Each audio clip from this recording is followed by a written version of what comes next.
Hi, I'm Ken Steidl. If you are faced with a mortgage foreclosure and your house is up for sheriff's sale, what can you do? You don't want the sheriff's sale to go through. You want to stop that sheriff's sale. Well, one option is to file a Chapter 7. If you file a Chapter 7, normally what's happening is you've decided to give up the house. Maybe the house is underwater. Maybe you owe $150,000 and this house is only worth $100,000. Maybe there's a second mortgage. Maybe the house has gone down in value. Maybe it needs work. A lot of times people do not want to keep their house because they can't afford to keep their house. They can't afford to pay the mortgages. They cannot afford to bring the mortgage up to date.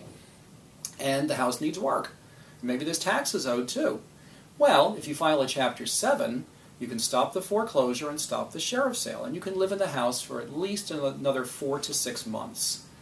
So it gives you some time to find a place to move to. It gives you some time to save up some money for moving expenses, first month's rent, security deposits somewhere else. Then, eventually they will have their sheriff's sale and they'll take the house back. But the mortgage company cannot sell it for more than it's worth. And there's going to be a real estate commission and transfer stamps and closing costs. And the mortgage company may take a loss of several $1,000s, maybe tens of thousands of dollars. But if you have filed a Chapter 7 bankruptcy and you receive a final discharge of that bankruptcy, you owe them nothing. When they take that house back, when they sell that house and they sell it for less than what you owe, no matter what they sell it for, you owe them nothing. There is no deficiency.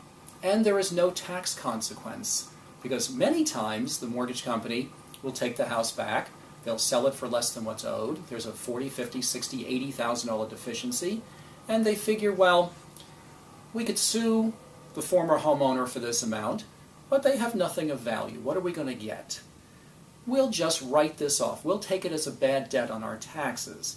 But then if they voluntarily write this off, voluntarily agree not to collect this amount, then it's a taxable event for you, and you will get a 1099 form come the next January, and you will have to pay tax on that.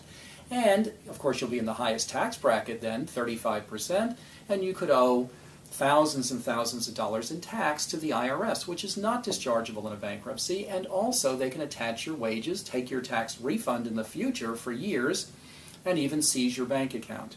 So if you file a bankruptcy, you can live in the house 4, 5, 6 more months, maybe longer. You give the house up, you owe them nothing, and there's no tax consequence to you. You will not owe anything to the IRS because they took the house back and sold it for less than what you owe.